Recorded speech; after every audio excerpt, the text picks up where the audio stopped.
آپ اس تصویر میں جو آدمی دیکھ رہے ہیں وہ ایوب ہے۔ وہ صرف سچے خدا کی عبادت کرتا اور اس کے حضور قربانی گزرانتا تھا۔ وہ شیطان کی راہوں پر نہیں چلتا تھا۔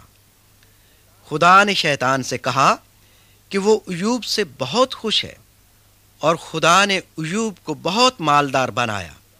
ایوب کے بہت سے بچے، خادم اور جانوروں کا ایک بڑا ریوڑ تھا۔ ایک دن شیطان نے کہا، ایوب صرف اس لیے خدا کی عبادت کرتا ہے کیونکہ وہ مالدار ہے۔ اس نے خدا سے یہ بھی کہا، اگر تو ایوب کے پاس جو کچھ ہے اس سے لے لے تو وہ تیری ہستی کا انکار کر دے گا۔ خدا جانتا تھا کہ شیطان جھوٹ بول رہا ہے۔ وہ جانتا تھا کہ اگر ایوب غریب بھی ہو جائے تو بھی وہ اس کی عبادت کرنا جاری رکھے گا۔ بس یہ ثابت کرنے کے لیے کہ ایوب ایک نیک انسان ہے، خدا نے شیطان کو ایوب سے سب کچھ چھین لینے کا اختیار دے دیا۔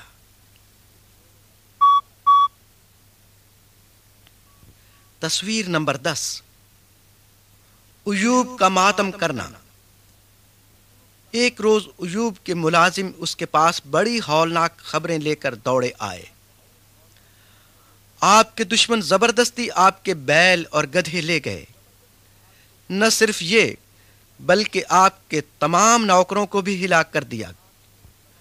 آسمانی بجلی گرنے سے آپ کی بھیڑیں اور چرواہے جل مرے۔ ڈاکو آپ کے تمام اونٹ لے گئے۔ ایک اور نوکر ان سب سے زیادہ بری خبر لایا۔ آپ کے بچے ضیافت میں تھے کہ ایک تیز آندھی چلی اور ضیافت گاہ گر گئی، اور وہ سب ملبے کے نیچے دب کر مر گئے۔ ایوب نے اپنا سر مڑایا اور زمین پر گر گیا۔ اس نے کہا، خداوند نے دیا، خداوند نے لیا، اسی کا نام مبارک ہو۔ ان تمام تکلیفوں کے باوجود ایوب نے خدا کو نہیں کوسا۔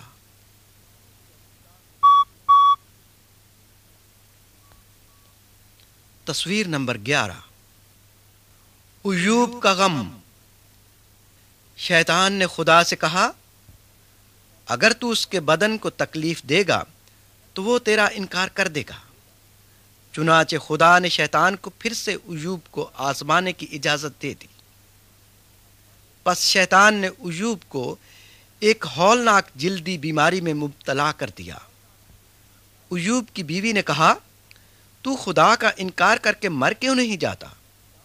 لیکن ایوب نے اسے ڈانٹتے ہوئے کہا، ہم خدا سے اچھی چیزیں تو قبول کر لیتے ہیں، لیکن کیا ضروری ہے کہ ہم خدا سے راحت تو پائیں لیکن مصیبت کو نہ جھیلیں؟ ایوب کے 3 دوست اس کے پاس آ کر کئی دن تک اس کے ساتھ تکرار کرتے رہے۔ انہوں نے کہا، خدا نے ایوب کو ضرور کسی بدی کی سزا دی ہے۔ پھر خدا ان پر ظاہر ہوا اور انہیں بتایا کہ وہ اس صورتحال کو نہیں جانتے۔ خدا قادر مطلق ہے اور وہ سب کچھ جانتا ہے۔ وہ یہ بھی جانتا ہے کہ ہمارے لیے کیا بہتر ہے، اور وہی اکیلا ہمارے لیے مشکل یا آسان زندگی چنتا ہے۔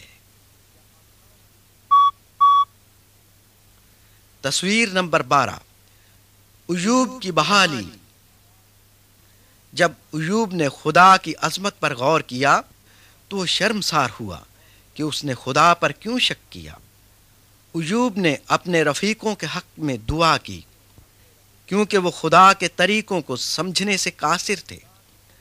تب خدا نے ایوب کو صحت بخشی اور پھر سے خوشحالی عطا کی۔ اس کے دوستوں نے اس کے ساتھ کھانا کھایا اور اسے تحفے دیے۔ خدا نے اسے 7 بیٹے اور 3 خوبصورت بیٹیاں عطا کیں۔ وہ اپنی نسل کو دیکھنے کے لیے بہت دیر تک جیتا رہا اور اس نے بڑی عمر میں وفات پائی۔ دوستو، خدا جانتا ہے کہ آپ کو اس زندگی میں کس لیے دکھ اٹھانا پڑتا ہے۔ یاد رکھیں، خدا ہم سے پیار کرتا ہے اور ہماری بھلائی چاہتا ہے۔ وہ چاہتا ہے کہ ہم اس پر بھروسہ رکھیں تاکہ ہم اپنے خداوند یسوع مسیح کے وسیلے سے شیطان پر فتح پا سکیں۔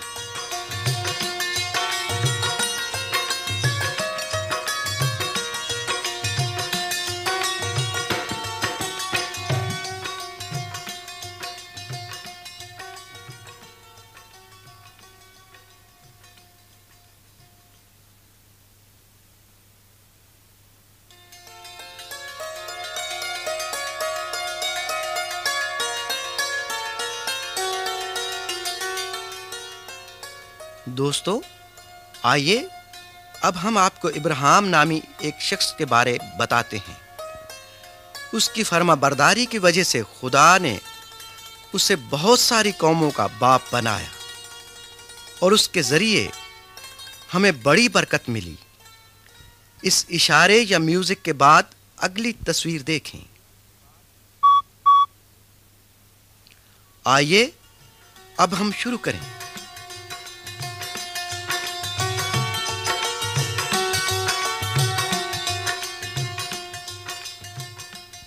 تصویر نمبر 13۔ ابراہیم کی اپنے وطن سے روانگی۔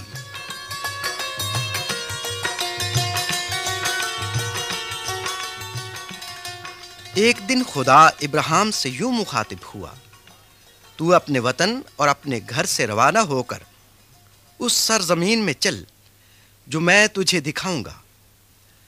میں تجھے ایک بڑی قوم بناؤں گا۔ زمین پر بسنے والے تمام لوگ تیرے وسیلے سے برکت پائیں گے اور سرفراز ہوں گے۔ ابراہیم نے خدا کے وعدے پر یقین کیا اور جیسا اس نے فرمایا تھا ویسا ہی کیا۔ اس نے اپنی بیوی، اپنے نوکروں اور اپنا مال اپنے ساتھ لیا اور کئی دنوں کے سفر کے بعد ملک کنعان میں پہنچا۔ وہاں اس سے خدا ہم کلام ہوا۔ یہ تمام زمین جو تو دیکھ رہا ہے میں تیری اولاد کو دوں گا۔ تصویر نمبر 14۔ ابراہیم اور لوط۔ ابراہیم کا ایک بھتیجا تھا جس کا نام لوط تھا، وہ بھی ابراہیم کے ساتھ گیا۔ ابراہیم اور لوط دونوں کے پاس جانوروں کے بہت بڑے ریوڑ تھے۔ ابراہیم کے چرواہوں اور لوط کے چرواہوں میں اکثر جھگڑا ہوتا رہتا تھا، کیونکہ ان سب کے لیے وہاں چراگاہ کافی نہ تھی۔ چنانچہ ابراہیم نے لوط سے کہا، ہمارے درمیان جھگڑا نہیں ہونا چاہیے، ہم کیوں نہ الگ ہو جائیں؟ زمین کا جو حصہ بھی چاہو اپنے لیے چن لو۔ لوط اپنے اور اپنے ریوڑوں کے لیے سب سے اچھی زمین چاہتا تھا، چنانچہ اس نے دریا کی زرخیز وادی چن لی۔ وہ ایک شہر کی نزدیکی وادی میں جا بسا جسے سدوم کہتے تھے۔ تب خدا دوبارہ ابراہیم سے مخاطب ہوا، یہ تمام زمین جو تیرے سامنے ہے میں تجھے اور تیری اولاد کو ہمیشہ کے لیے دوں گا۔ تصویر نمبر 15۔ ابراہیم اور ملک صدق کی ملاقات۔ سدوم کے لوگ انتہائی بدکار تھے۔ ان کے اور ان کے دشمنوں کے درمیان جنگ ہوئی۔ لوط اور اس کے خاندان کے تمام لوگ گرفتار کر لیے گئے، لیکن ابراہیم اور اس کے آدمیوں نے جا کر انہیں چھڑا لیا اور دشمنوں کو شکست دی۔ جیسے ہی وہ میدان جنگ سے واپس لوٹے انہیں ایک بہت بڑا بادشاہ ملا۔ اس کا نام ملک صدق تھا۔ وہ سالم کا بادشاہ تھا، جس کا مطلب سلامتی ہے۔ ملک صدق ابراہیم کے لیے روٹی اور مے لایا اور کہا، خدا تعالی کی طرف سے ابراہیم مبارک ہو جس نے تیرے دشمنوں کو تیرے ہاتھ میں کر دیا۔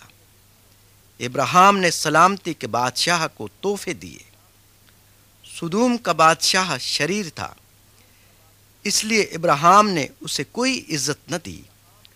تاہم لوط بیوقوف تھا، وہ پھر سے سدوم میں جا کر رہنے لگا۔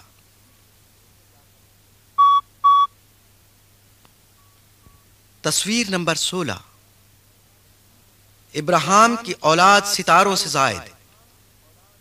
ابراہیم خدا کا دوست بن گیا، لیکن ابراہیم اولاد نہ ہونے کی وجہ سے غمگین تھا۔